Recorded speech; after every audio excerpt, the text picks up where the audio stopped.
Здравствуйте, дорогие друзья! Я рада вас приветствовать на моем канале. Сегодня в данном видео я делаю вот такой 3D-торт, зимняя шкатулка с цветами. Торт этот может быть как подарком для зимней именинницы, и также можно сделать для своих родных, близких подарок на Рождество, на Новый год. В этом видео я покажу подробно и сборку этого торта, и украшения. То есть все детали, все расскажу подробно в этом видео. Торт я буду украшать белково-заварным кремом, итальянской меренгой. Торт большой, 25 на 19 сантиметров. У меня здесь заготовка шоколадный бисквит, внутри сырный крем и свежая малина. Пропитываю просто молоком. Ссылочки и на крем, и на бисквит я вам оставлю в описании к данному видео. Вот так из обрезков бисквита я сделала вот такую конструкцию для верха. То есть это у меня будет так называемое основание для вот этой крышечки.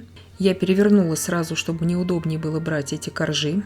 И начинаю сборку вот этого основания. В 3D-тортах лучше, конечно же, наносить крем из кондитерского мешка, чтобы лишнюю поверхность торта не испачкать кремом, он нам все равно потом будет мешать просто. Этот бисквит, он идеально подходит для 3D-тортов. Ссылочку на него я вам оставлю в описании к данному видео. Я его недавно готовила. Собираю смело, пропитываю смело. Этот бисквит стабильный очень. Здесь очень важно обратить внимание на то, что чем выше вы сделаете это основание, тем больше цветов вам потом в открытой этой крышечке придется поместить. Такое здесь закругление получилось, оно мне здесь совершенно не нужно. Я его срезаю, чтобы у меня была четкая плоская поверхность, на которой потом я буду выкладывать вот эту так называемую крышечку, которую я буду делать при помощи вафельного коржа и кондитерской глазури. Ставлю в холодильник часа на 3 для стабилизации сейчас. Итак, торт у меня уже хорошо отстоялся в холодильнике. Покрываю его масляным кремом на сгущенке. Ссылочку на приготовление этого крема я вам оставлю в описании к данному видео. Можно, конечно же, покрывать и шоколадным ганашем, но я это не делаю намеренно, потому что крем светлый у меня потом, чтобы мне не было проблем уже с украшением потом. Ставлю в холодильник для стабилизации теперь масляного крема. Он тонкий слой, мне он нужен, чтобы связать все крошки и чтобы 3D-торт был максимально стабильным. Из покупного вафельного коржа я вырезала мне нужную величину 25,5 на 19,5 сантиметров с учетом еще белково-заварного крема, который я буду для украшения использовать, который все равно придаст еще объем торту. Покрываю с одной стороны кондитерской глазурью, 150 грамм мне кондитерской глазури для этого понадобилось. Застыл верхний слой, теперь вторую сторону покрываем. Можно вафельки не использовать, но с ней очень удобно. Она облегчает вес и она дает сразу стабильность и вот этот вот размер четкий очень. Я люблю вот такие вещи делать именно на вафельной основе. Они везде продаются, эти вафли, и я думаю, проблем нет, чтобы их купить. Итак, это все у меня на стабилизации сейчас. Я покрыла уже торт белково-заварным кремом, слегка выровняла бока. Верх, заметьте, я не выравнивала намеренно, чтобы крем был как можно более липким и клейким. Я имею в виду этой вот подставки под крышечку. Сейчас обычной кисточкой силиконовой, смачивая ее постоянно в кипяченой воде, я делаю вот такие волны по всем бокам торта. Делаю их так в хаотичном порядке, но потом я делаю вот такие 3 волны сверху вниз на каждой стороне, чтобы придать каждой стороне торта более или менее похожий рисунок.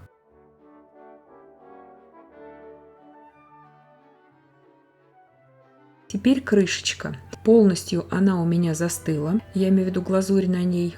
Очень удобно работать. Наношу на нее белковый крем. Слегка выровняла, не до идеального состояния. И смачивая опять же кисточку в кипяченой воде, наношу вот такой вот рельеф. Наношу его просто, чтобы было все заполнено. И потом также сделаю вот такие вот 3 полоски сверху вниз и обрамляю их как бы. Такие дуги. Снимаю этой же кисточкой с нее излишки крема, очень удобно это делать. Отставляю в сторону и теперь уже вставляю в сам торт вот эти шпажки для того, чтобы они все-таки держали крышечку. Вставляю их здесь несколько, делаю я это намеренно, потому что если вдруг одна из шпажек или несколько их сползет в торт, что хотя бы парочку, чтобы их держали эту крышку, она и так будет держаться. На белково-заварном креме он очень липкий, но все равно для подстраховки я это делаю. И теперь начинаю делать цветы и шишки. Делаю сначала шишки. Здесь у меня насадка просто скошенная роза 1 см на выходе. Она у меня без номера, но она есть в каждом наборе даже для начинающих кондитеров. Делаю обычную совершенно шишку. Цвет у меня здесь коричневый. Чешуйки делаем просто, спускаясь постоянно вниз в шахматном порядке. Больше здесь ничего не нужно делать. Очень простой вариант шишки. Сейчас я делаю несколько этих шишек. Я не буду здесь все это показывать, чтобы не затягивать видео, потому что видео и так длинным получается. Я хотела здесь собрать именно все в одно видео. Крем у меня здесь постоял, не очень стабильный, но уже, как говорится, делала из того, что я имела. У меня не было дополнительного времени, чтобы варить отдельно крем на обтяжку торта и отдельно на цветы и на цветочную композицию. И поэтому я уже делала вот из этого крема. Теперь делаю розу, очень простую. Насадка 2 см. Роза изогнутая, я ее давно уже сделала более узкой при помощи плоскогубцев.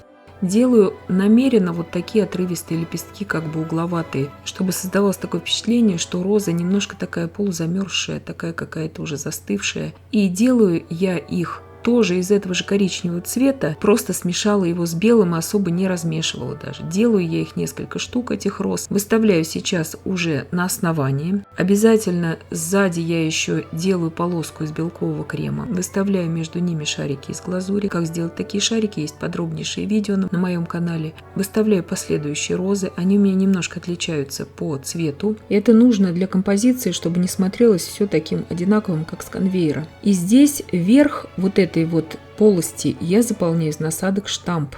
То есть, чтобы заполнить вот это пространство, проще всего заполнять насадками штамп. Это вот тюльпан, допустим, какая-то гортензия. Я здесь намеренно беру насадку тюльпан, которая имеет очень много тычинок. Она очень быстро закрывается, то есть крем из нее очень быстро выходит сомкнутым. И я делаю как бы бутоны амарилиса, потому что амарилис зимний цветок, он есть в цветовой гамме от белого до темно-бордового, и розовых амарилисов очень много. Я делаю вот такой насадкой неудавшиеся как бы тюльпаны, но выглядит это именно как бутон амарилиса в зимней композиции. И видите, насколько удобно и быстро здесь использовать насадку штамп в такой неудобной как бы позиции. Здесь цветы стоят очень быстро и просто. И ставлю теперь крышечку. Крышечка здесь уже вся у меня готова, это очень удобно. С боков я все равно это покрою бортиками такими, окантовочкой, поэтому никаких моих прикосновений руками будет не видно потом. Сейчас продолжаю уже в труднодоступных местах заполнять эту цветочную композицию тем, что нужно, в принципе, чтобы хорошо этот букет смотрелся. Делаю из насадки обычный круг 4 мм на выходе. Вот такие какие-то зимние ягодки. Они бывают, как правило, присутствуют в каждом зимнем букете. Здесь я фисташковый цвет украсителя смешала с капелькой темно-синего, и получился вот такой необычный тон у них. Я делаю просто вот такие штампики тоже ставлю, и это очень заполняет собой композицию и делается предельно просто и быстро. Для листьев я взяла намеренно насадку галочка, она тоже везде продается, очень простая насадка. То есть я не брала классический листик, а именно такое что-то было, чтобы пообъемнее, потому что зимний букет, листья более такие, может быть, какие-то объемные, более округлые бывают. Сейчас дополняю эту композицию при помощи листиков эвкалипта, которые я заранее всегда делаю из мастики. То есть обычной кондитерской насадкой ее основанием я делаю кружки, потом делаю более тоненькими окантовочку с помощью пальчиков и делаю вот такую ножку основания. Все это делается предельно просто и быстро. Я посыпала сейчас торт кондитерским снегом, то есть не тающей пудрой, немножко побрызгала кондурином эти листья эвкалипта. Мне это в кадр, к сожалению, не вошло, потому что у меня камера от этого кондурина немножко замутнилась. Из насадки 8 мм открытая звездочка я делаю окантовку у этой шкатулки. Цвет я взяла на тон потемнее, чем сама шкатулка.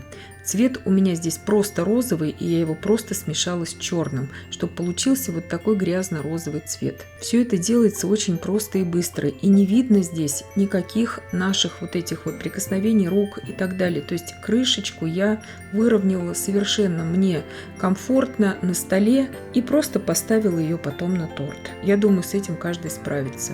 В принципе, торт мой готов, можно посыпками еще здесь какими-то посыпать. И ягодки я также вот эти нежно-розовые заранее заготавливаю всегда из мастики, забыла про них сказать, и поставила туда. Белково-заварного крема и на выравнивание, и на украшение, то есть на цветочную композицию в этом торте у меня ушло из расчета порции на 250 грамм белка.